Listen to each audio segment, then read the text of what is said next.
Приветствовать вас в зале «Москва», где вот-вот начнется еще одно яркое выступление эксперта мирового уровня. Одна из основных тем третьего форума социальных инноваций – это человеческое счастье. А счастье возможно лишь тогда, когда человек уверенно смотрит в свое будущее. Наш следующий гость посвятил исследованию будущего всю свою жизнь. Я уверен, вы знаете, о ком идет речь. Но все же, я предлагаю вам посмотреть небольшой ролик о нем и встретить его бурными аплодисментами. Внимание на экран! Митио Каку, футуролог, американский физик-теоретик японского происхождения, автор мировых бестселлеров «Будущее разума» и «Будущее человечества». Сегодня на третьем форуме социальных инноваций регионов в своей лекции «Глобальное будущее 2050» Митио Каку расскажет о потенциале создания сверхразума к 2050 году, о том, как изменятся привычные нам сферы жизни общества – образование, медицина, взаимоотношения внутри нашего общества. Есть ли у человечества шансы научиться управлять временем? Ladies and gentlemen, please welcome Mr. Mitio Kaku. Good evening, Mr. Kaku. Welcome to Moscow. How are you? As you know, it's already second day of the forum. Did you have enough time to get around the forum and maybe have you visited any exhibitions here? Yes, I was very impressed with the energy, the enthusiasm, the innovative spirit. Everywhere I go, I see excitement here. So thank you, and I guess this is the best time to give you the floor and to start the most interesting part of your presentation. Дамы и господа, еще раз встречайте аплодисменты. Once again, ladies and gentlemen, Mr. Mitio Kaku.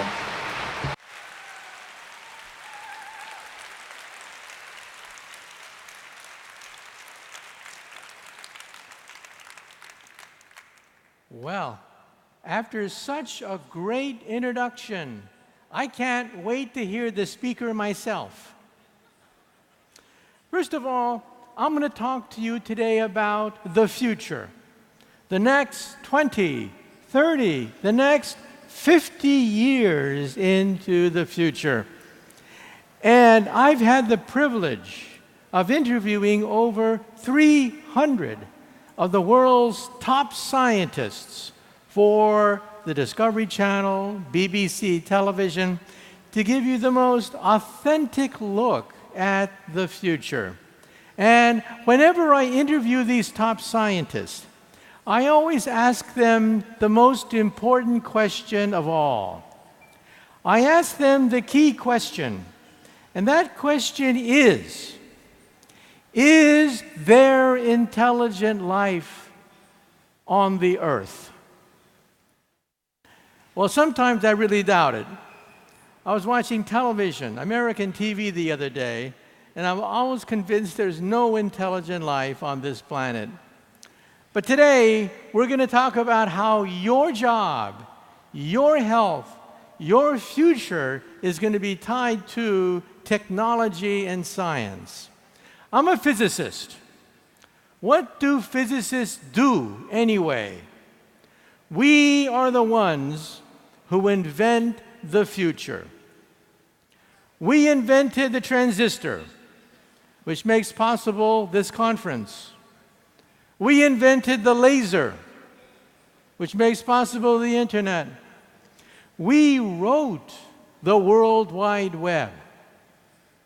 Don't forget, we physicists also invented television.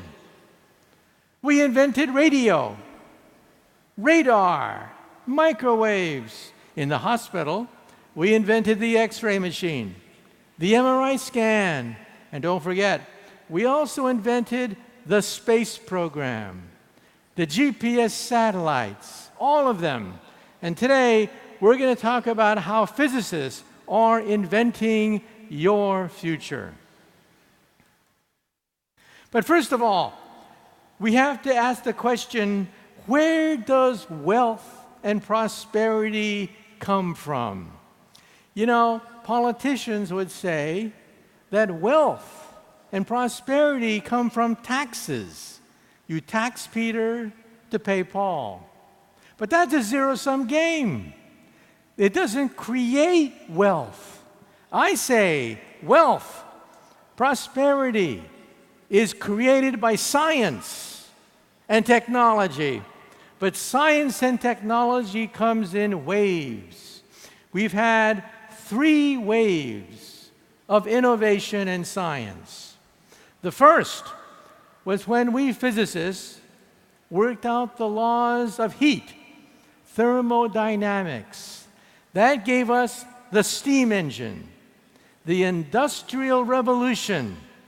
It gave us the machine age.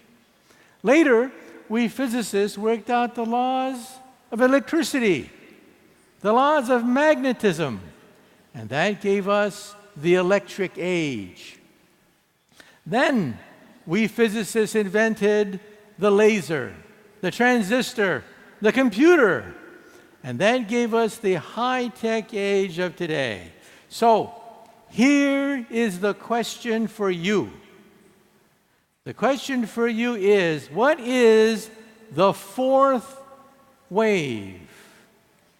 The first wave was the machine age and steam engines and the Industrial Revolution. The second wave was the electric revolution. The third wave was high-tech. What is the 4th wave that's going to touch everybody in this room? I say it is physics at the molecular level. Artificial intelligence, nanotechnology, and biotechnology are going to create wealth for the future. Now, in the industrial age, we had oil. We had coal. That gave us the energy for the industrial era. But what is the oil of the digital age? I say that in the information age, it is data.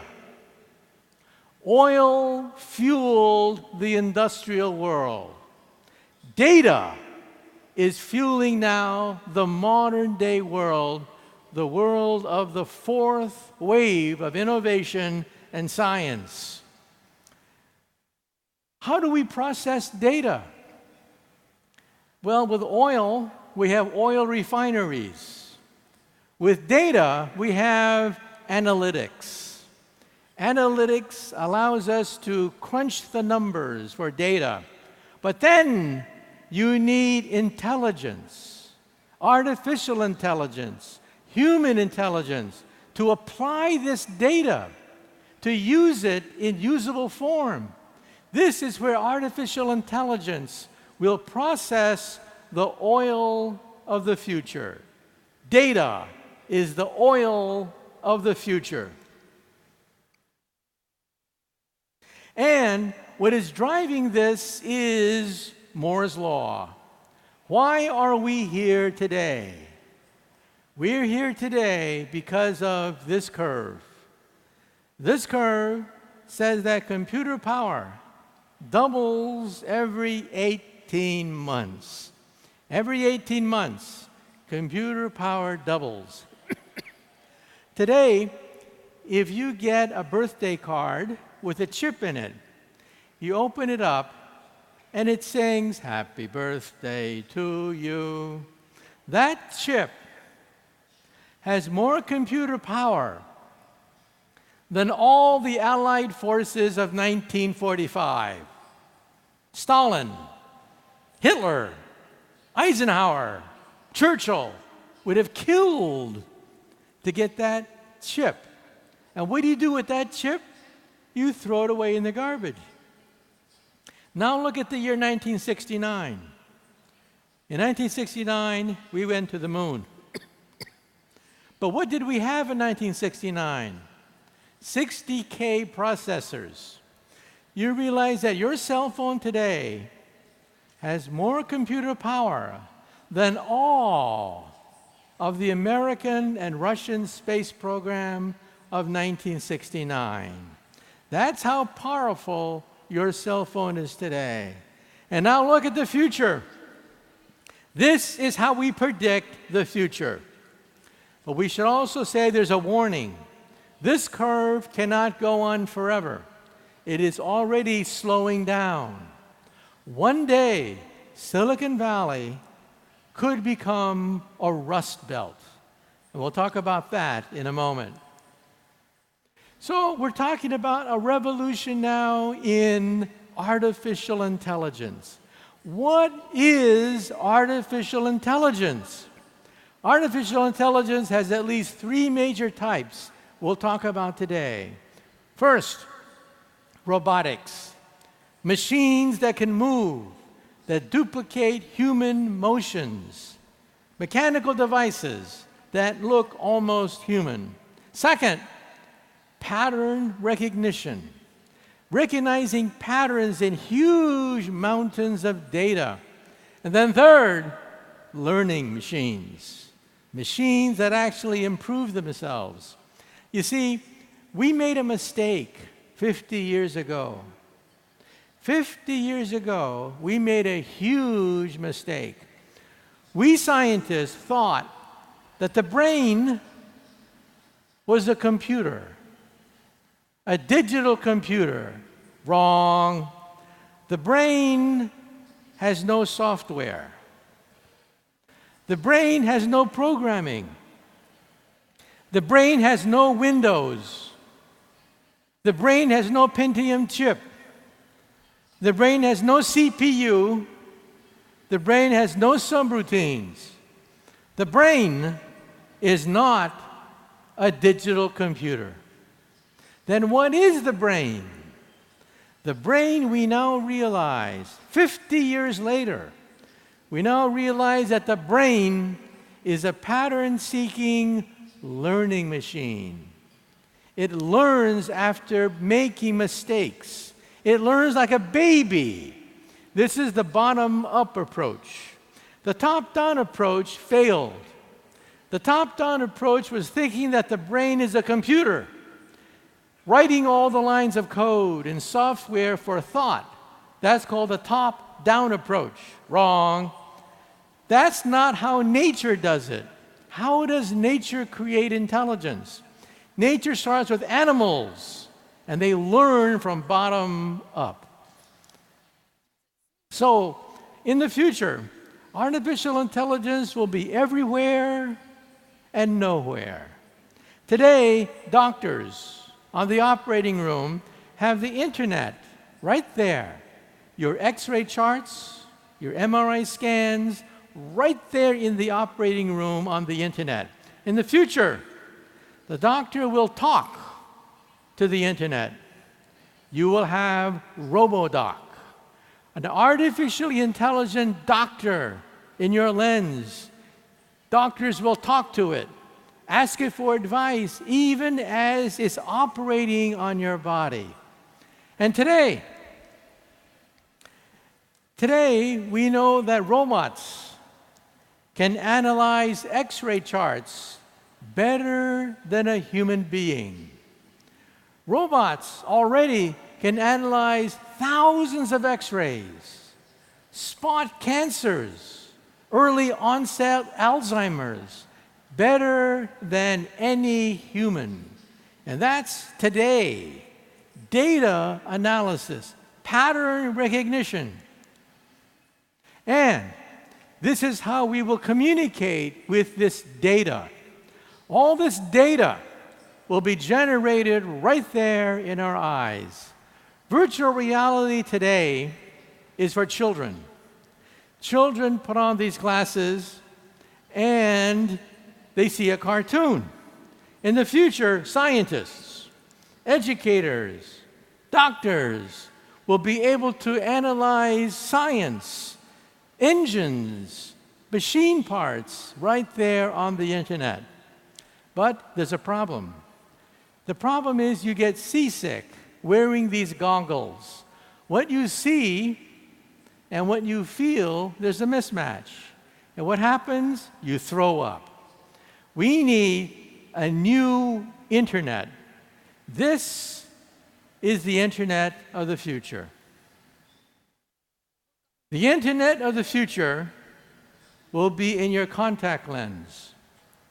You will blink, and you will be online. And who are the first people to buy internet contact lenses? The first people to buy internet contact lenses will be college students studying for final examinations. Students will blink and see all the answers to my exam right there in their contact lens. So this is going to change everything when we simply blink. And when you see somebody, you'll see their biography next to their image. You'll know everything about who you're talking to because your contact lens recognizes them and prints out their biography. This is very important. Tonight, let's say you're at a cocktail party, and there's some very important people at that cocktail party who can get you a job, but you don't know who they are. In the future, because of your contact lens, you will know exactly who to suck up to at any cocktail party. And let's say you're on a blind date. You're on a blind date, and your date says that he's rich, he's single, and he's available. But your contact lens says, no, he pays child support, he's a loser, and he's unemployed. So this could be very useful. And if someone speaks Chinese to you, your contact lens will translate Chinese into Russian or any language you want. So this is now the universe simply by blinking. And this will affect education. It'll affect different aspects of our life. As we said before, when you can blink and see the periodic chart of elements, if you can blink and see all the rules of arithmetic and algebra, then memorization is not necessary anymore. Learning of the future will rely less and less on memorization, because when you want something, you'll simply blink and see it. So education of the future will not be about memorization. And what about my job? Will I have a job in the future? I'm a professor. In the future, I will know that my students have infinite knowledge right there in their contact lens. So what do I become? I become a mentor. I do career guidance. I grade homework assignments. I talk to these students. I nurture them. That's what professors will be in the future. Professors of the future will not lecture so much anymore, because that you will get by blinking. In the future, professors will give career guidance. They'll become role models, grade homework assignments, mentor young minds. And this is how we will celebrate Christmas. Instead of going to the supermarket and fighting all the other shoppers who want to get toys for Christmas, no. You'll go to the internet and download the blueprint of the toy and then print it out on your 3D printer. You'll be able to print out machine parts, toys. These shoes here were printed out at a shoe store. You go to a shoe store and you want shoes, you simply ask for it. It measures your feet by laser beams and prints it out for you as you wait for your shoe. Any design right there on the spot. And now with 3D printers, we can also print out medals. This is a wedding ring. In the future, you may want to design your own wedding ring and then print it out. And as we will see in a minute, we will also print out body parts. Heart tissue can be printed out using a 3D printer. In the future, we may be able to grow human organs of the body with a 3D printer, cell by cell. And if you're an artist, there will be a new art form. You'll think and create the art form with a 3D printer. Already, we scientists can take images, pictures out of the brain, put it in a 3D printer, and print it out for you. So this is the future of art. Art, design, architecture. You'll simply think of the image and have it printed out. And I'll show you how we do this at the University of California at Berkeley. I'll show you how we do this. So we'll have a different kind of society. The universe inside your cell phone, the universe inside your contact lenses. Banking, transactions, record keeping will all be done at the flick of a button. This is your cell phone of the future. Today, you have a PC, you have a laptop, you have a tablet, and you have a cell phone. Why? It's all the same thing.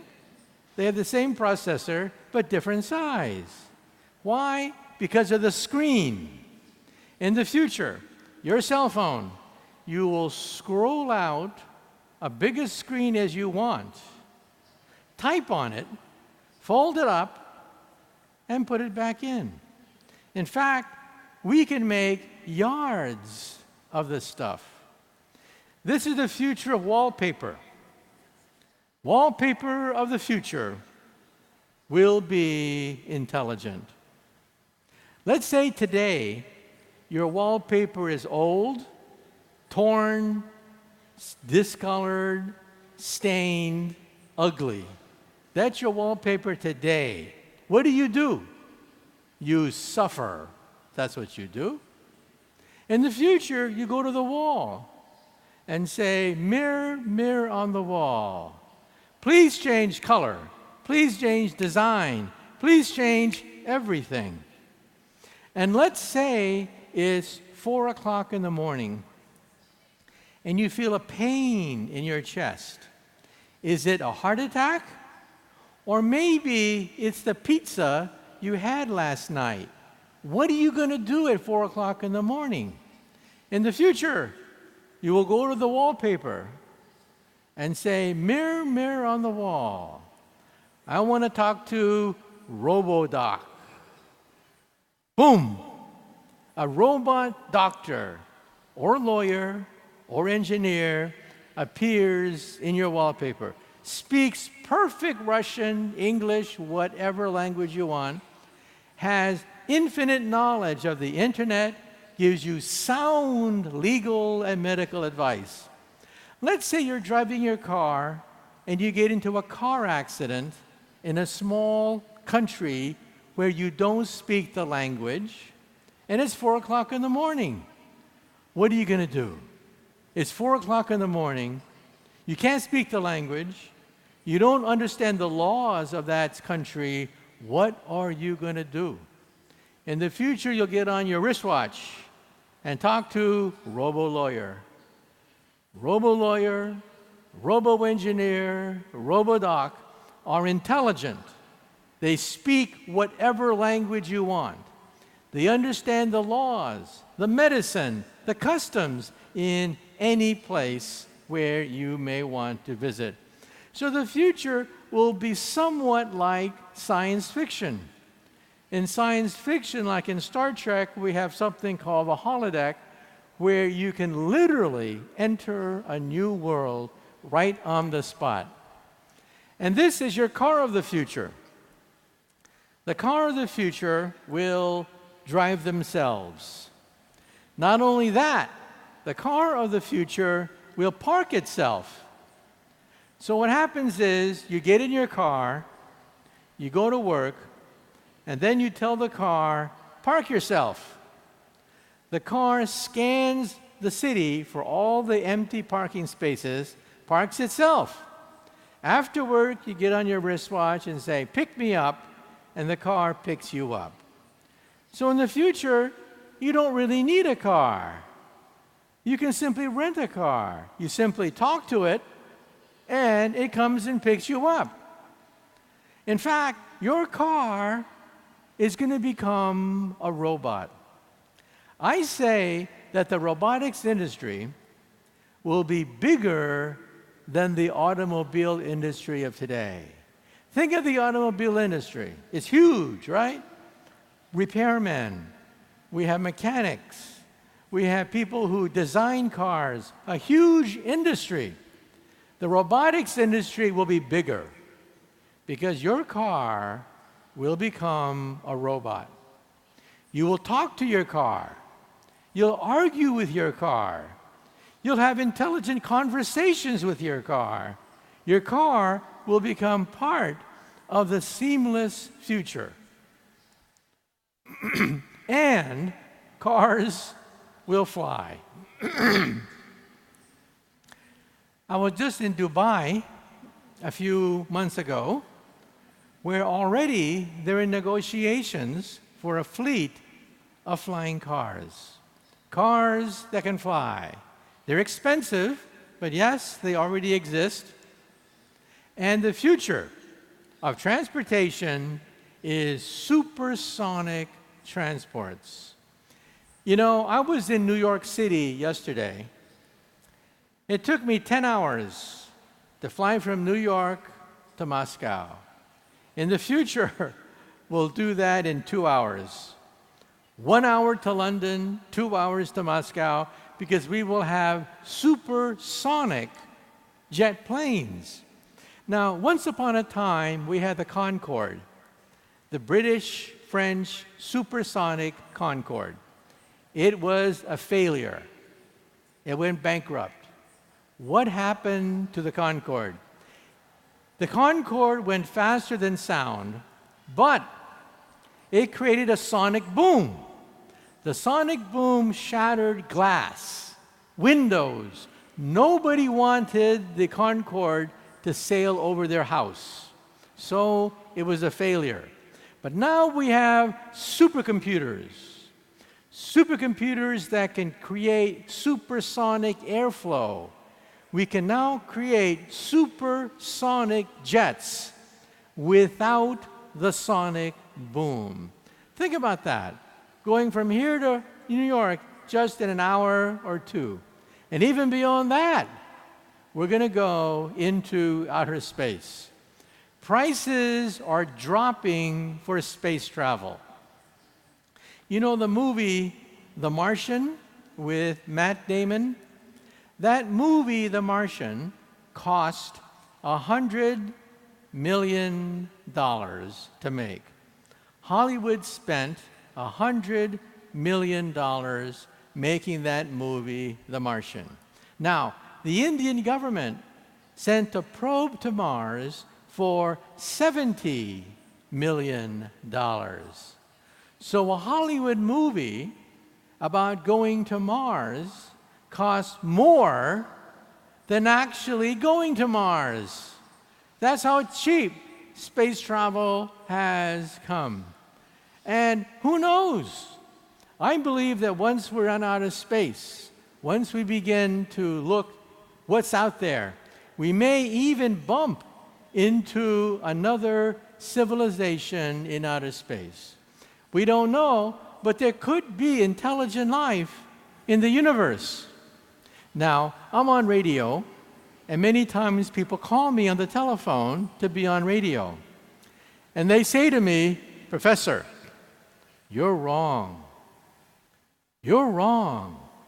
The aliens are not there. The aliens are here. Flying saucers have landed. So I ask these people, how do you know that aliens have landed with their flying saucers. And they tell me they know because they've been kidnapped. They've been abducted. They've been taken into their flying saucers. Well, I have a word of advice.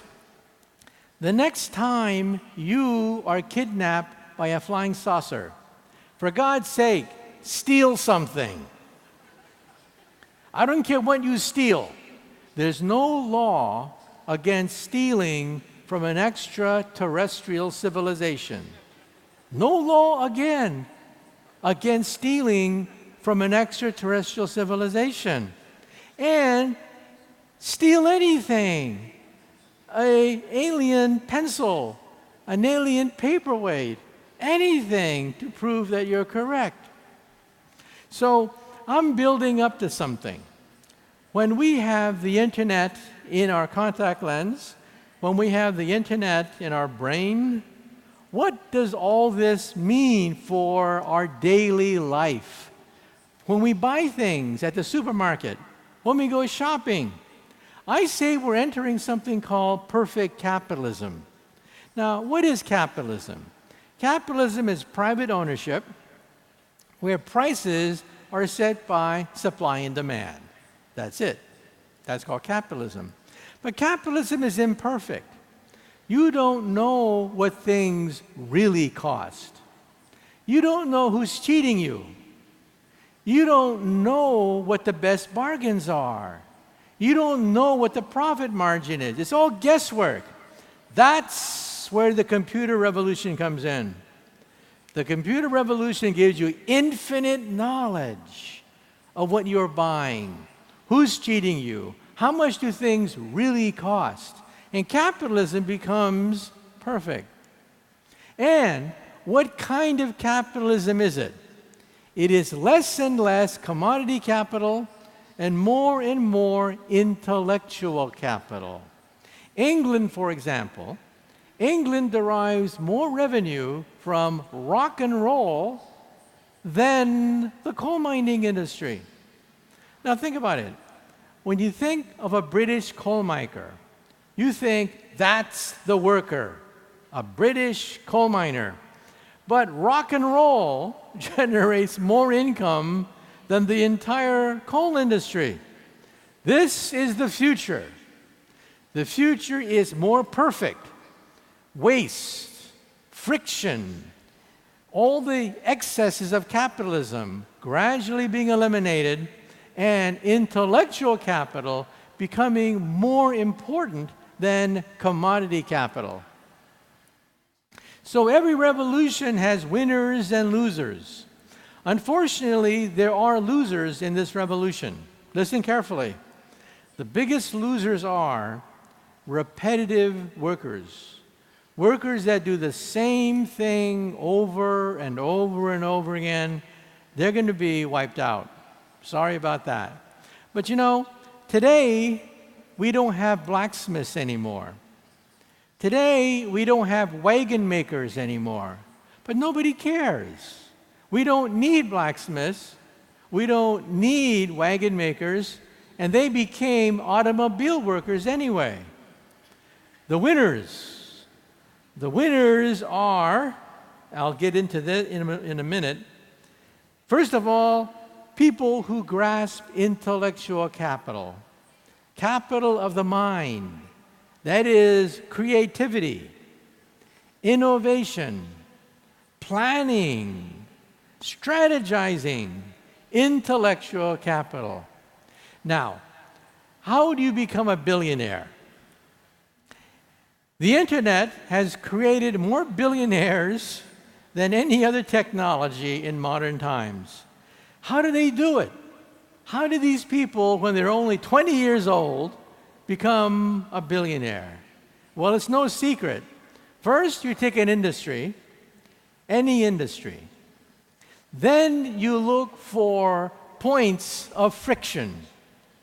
Where do you have inefficiency, friction, waste, redundancy, bottlenecks, choke points? And then identify the middlemen. And then what do? You digitize them. Who is the richest man in the world? Jeff Bezos. Why? He followed these rules. He digitized the middlemen in retailing. Uber, Airbnb, they all followed the same path. Digitize the process. So, what are the jobs of the future? The jobs of the future, listen carefully. The jobs of the future are jobs that robots cannot do. So, what cannot robots do? Robots cannot do three things. Listen carefully now, because I'm not talking about your future. There are three things that robots cannot do. First, robots are very bad at semi-skilled labor. Robots cannot pick up garbage. Robots cannot fix a broken toilet. Robots cannot design a garden. Robots cannot wire up your house. Semi-skilled work. Carpentry, plumbing, nope. Robots cannot fix a broken toilet. Robots cannot even pick up garbage. Garbage men will have jobs of the future. Second, human interaction. The good news and the bad news. The good news is society will be cheaper, more efficient, more goods and services, less aggravation, infinite knowledge when you need it. That's the good news. What's the bad news? Well, the bad news is in the future, we will have lawyers. Sorry about that. We will have lawyers because only a lawyer can talk to a jury. Only a lawyer can talk to a judge. Only a lawyer understands the changing moral standards of a population. We have to have lawyers. Human interactions cannot be done by robots. Professors will become mentors. Lawyers will argue with other lawyers and other judges and juries. Jobs involving human-to-human interactions cannot be done by computers. Third, most important. The third category is the most important category, and that is intellectual capitalist. People who are artistic.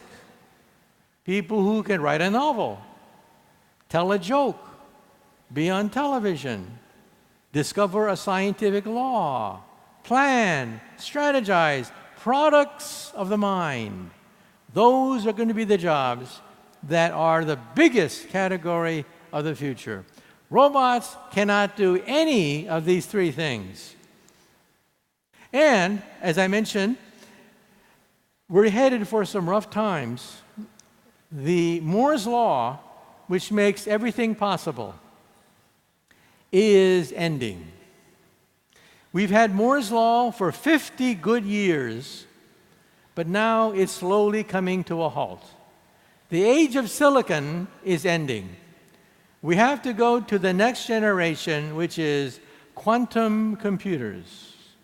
Computers that compute on atoms, but they're not ready yet.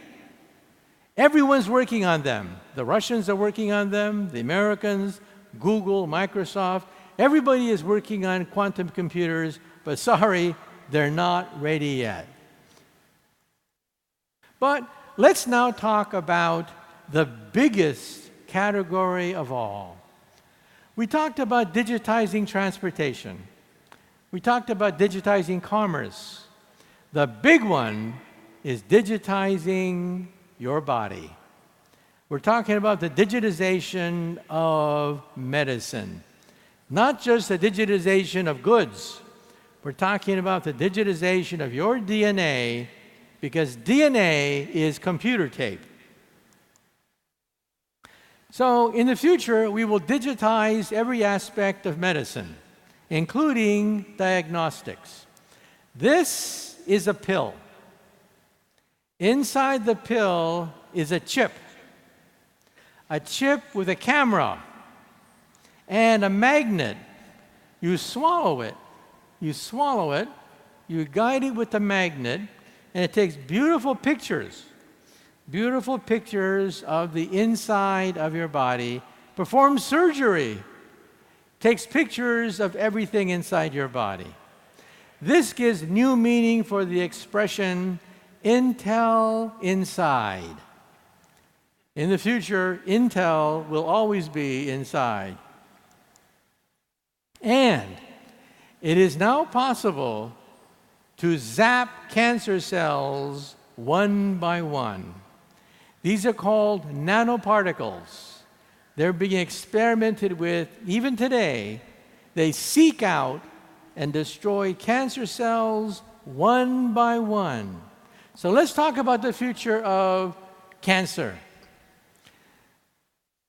It turns out that today, if you are a woman and you feel a lump in your breast and it is cancerous, it's too late.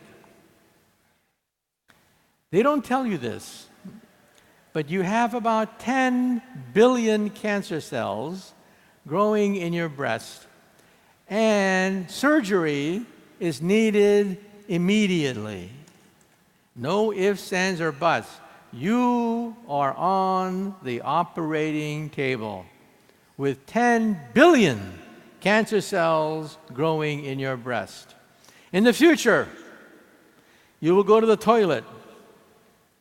Your toilet will analyze your fluids for cancer genes, cancer cells, cancer proteins, cancer enzymes, and tell you that you have cancer maybe 10 years before a tumor forms.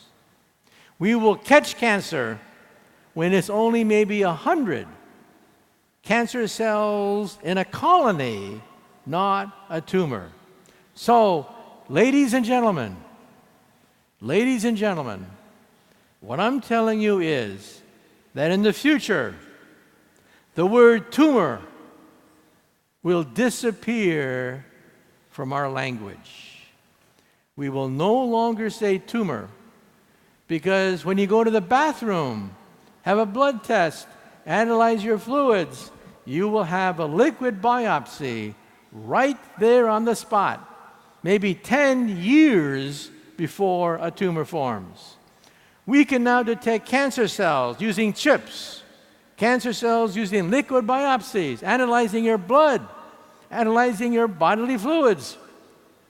The word cancer will no longer be a feared word, because we will detect cancer when there's only maybe 100 cancer cells circulating in your body. And if your body parts begin to wear out, we'll grow another one. This is an ear. It is made out of plastic. You take cells from your ear, you put it in the mold, they grow, your own cells grow, giving you a perfect ear. We can now grow from your own cells now, so there's no rejection mechanism. We can now grow cartilage, noses, ears, skin, bone, blood vessels, complete windpipes can now be grown. Bladders can now be grown from your own cells, so there's no rejection mechanism. The next organ to be grown, we haven't done it yet, we're very close. The next organ to be grown is the liver. So for all you alcoholics in the audience, you can celebrate, because we will grow a new liver for you if you wear out your liver with too much liquor and wine and whiskey. So we're talking about a human body shop. We can grow stem cells for joints.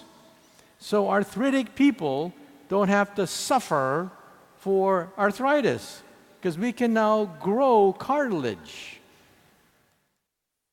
And the next organ that we are now working with is the human brain.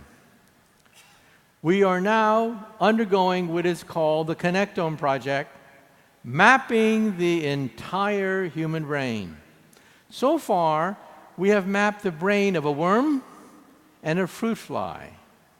A fruit fly brain has 100,000 neurons, and we have mapped every single one, every single neuron of a fruit fly, 100,000 of them.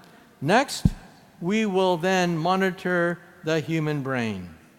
By looking at blood flow, we can now see thoughts as they are formed inside the living brain. And we now know that certain old wives' tales are true. For example, every parent believes that teenagers suffer from brain damage. It's true. We've analyzed the brains of teenagers, looking at blood flow, and we find that their prefrontal cortex is not fully developed. That's why teenagers take so many risks. Another old wives' tale is, when a man talks to a pretty girl, he starts to act stupid. Absolutely true. When you brain scan a man who talks to a pretty girl, blood drains from the prefrontal cortex and they start to act mentally retarded. Absolutely true. So all the legends about the human brain, we can now test using physics. And we can now attach the human body to an exoskeleton, giving them the gift of life once again.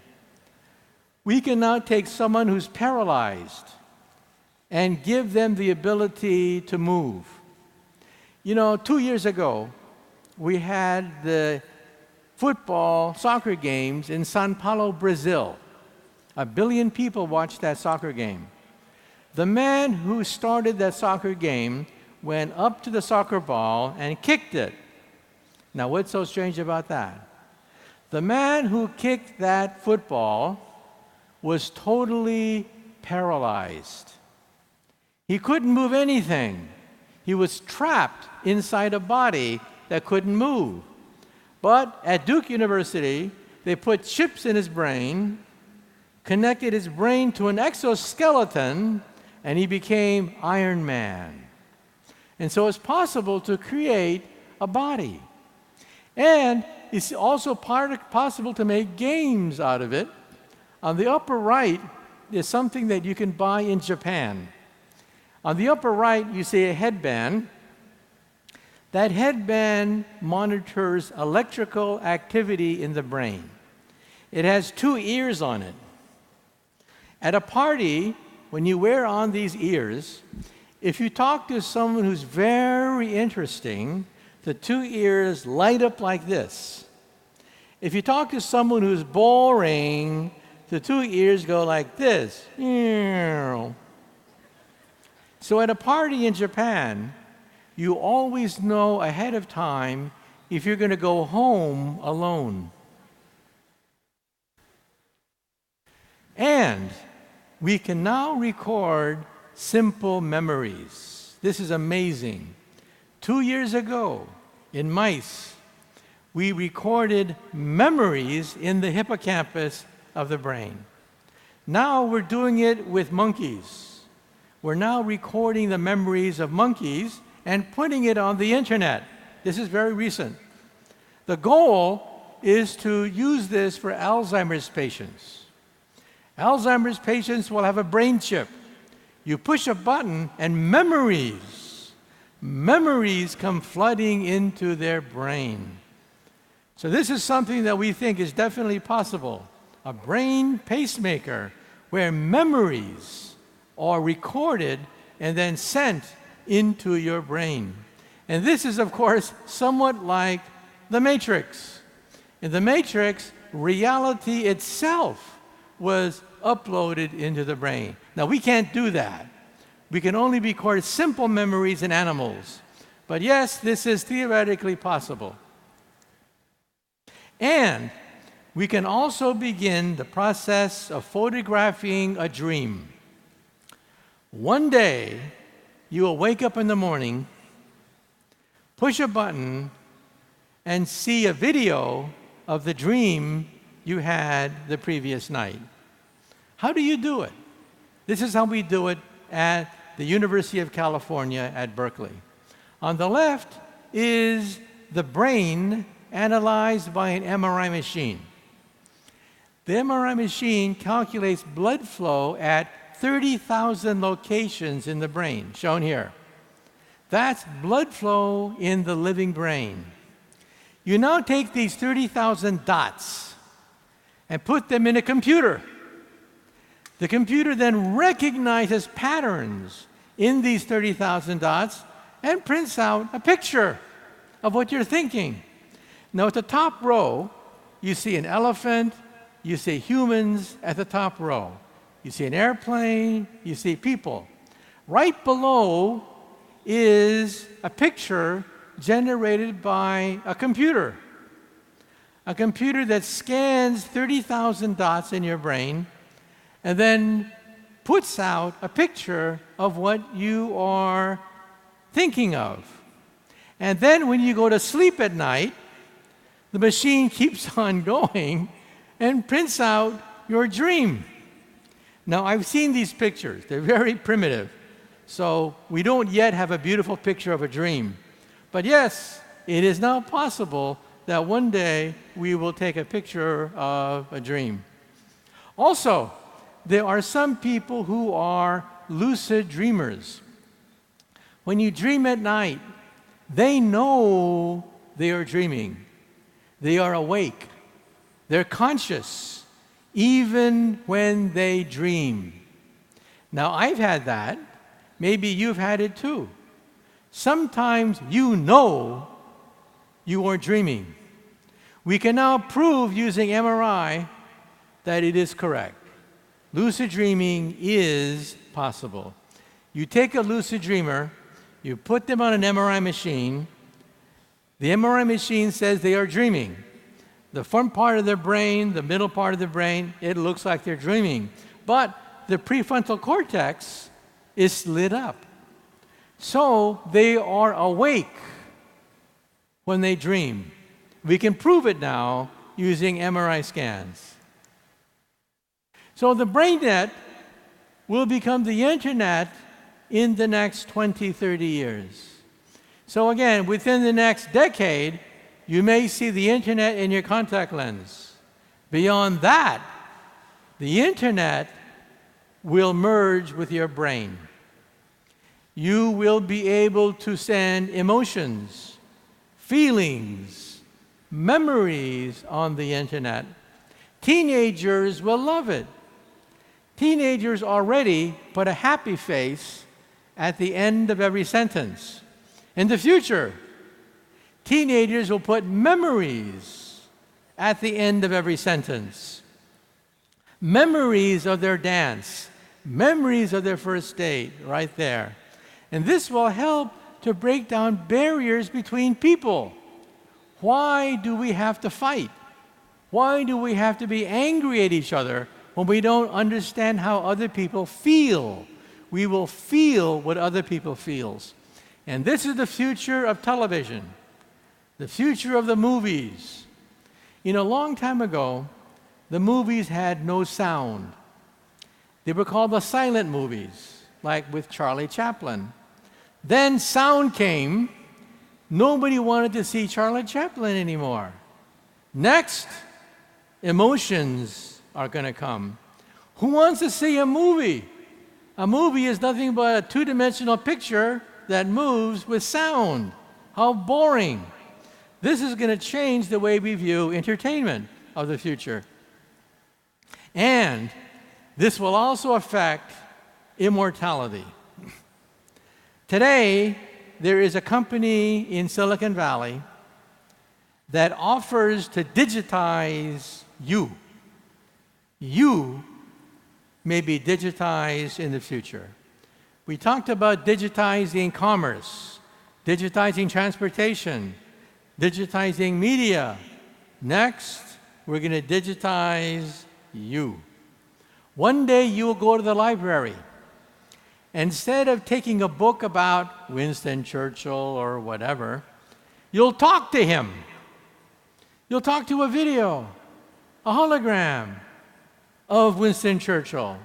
Talks just like him, accesses all his memories, his speeches, everything known digitized. I would love to talk to Einstein. I would love to sit down, even if it's a computer program that has digitized everything known about Albert Einstein. I'd love that. And one day, you may be digitized as well. This is called digital immortality. This means that one day, your great-great-great-great-great-grandchildren will push a button and talk to you. And you'll talk to your great-great-great-great-great-great-great-grandchildren as if you were there. Now, of course, is this really you? Well, we could debate that question. That's called digital immortality. Your digital footprint becomes immortal. But what about biological immortality? Biological immortality is also being looked at today. First of all, we now know what aging is. We didn't know that 10 years ago. We now know what aging is. Why do we get old? Why do we have to die? Why?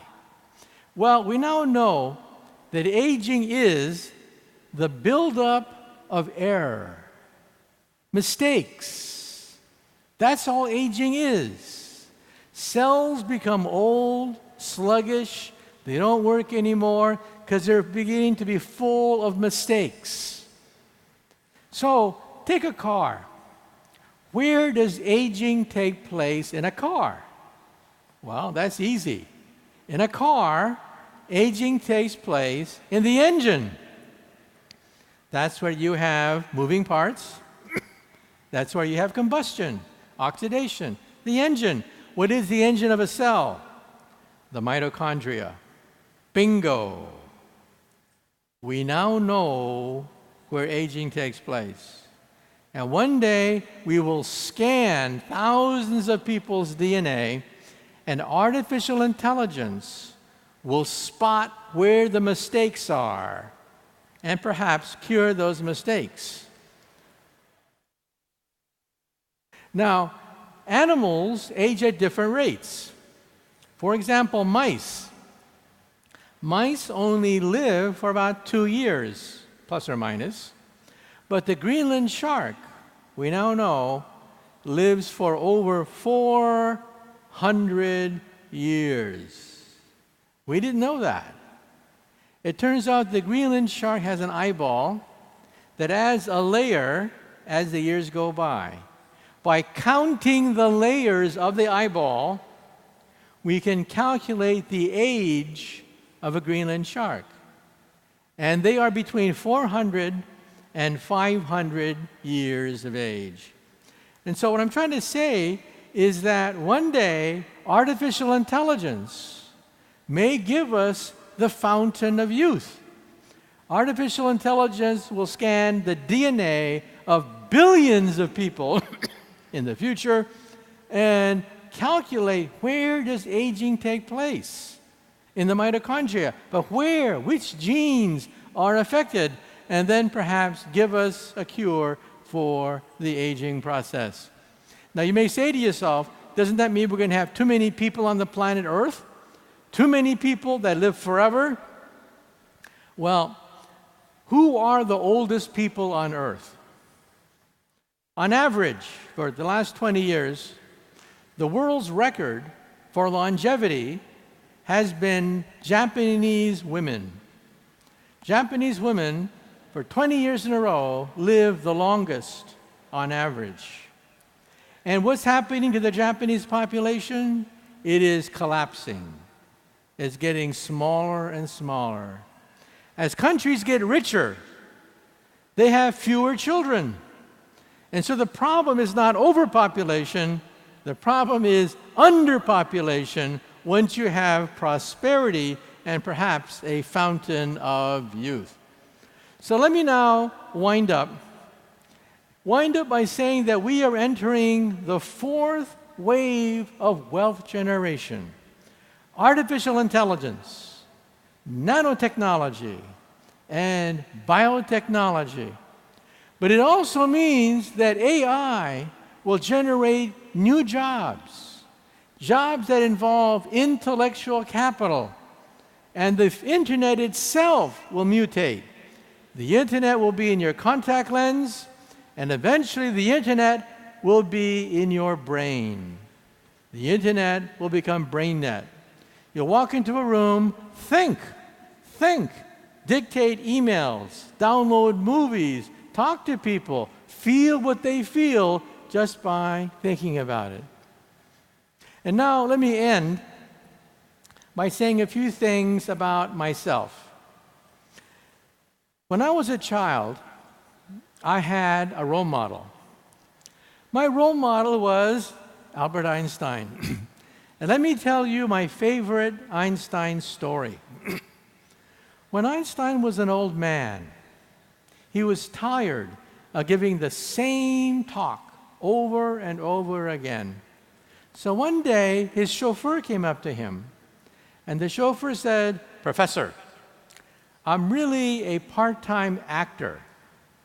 I've heard your speech so many times, I've memorized it.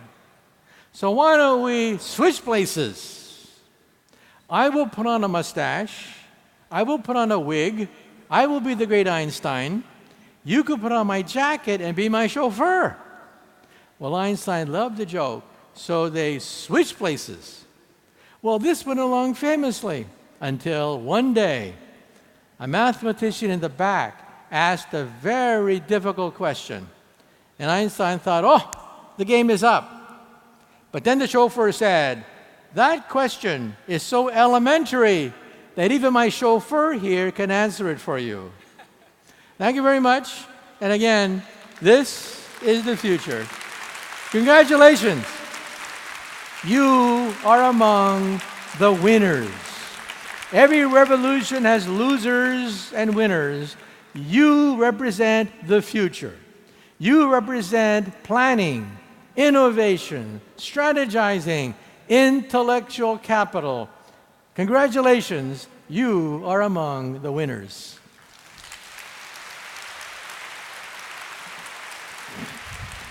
Дамы и господа, Mr.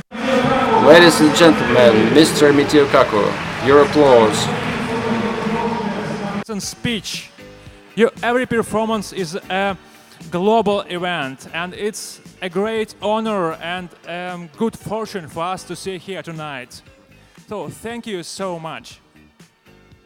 Уважаемые участники и гости. Dear guests and participants of the forum, our second day is over. It was a busy day. Thank you for having spent it with us. Please don't forget to get back your simultaneous interpretation devices, and let's continue tomorrow. See you tomorrow. Еще раз напомню, не забывайте, пожалуйста, сдавать устройство синхронного перевода прямо на выходе из зала Москва. Спасибо большое, всего доброго.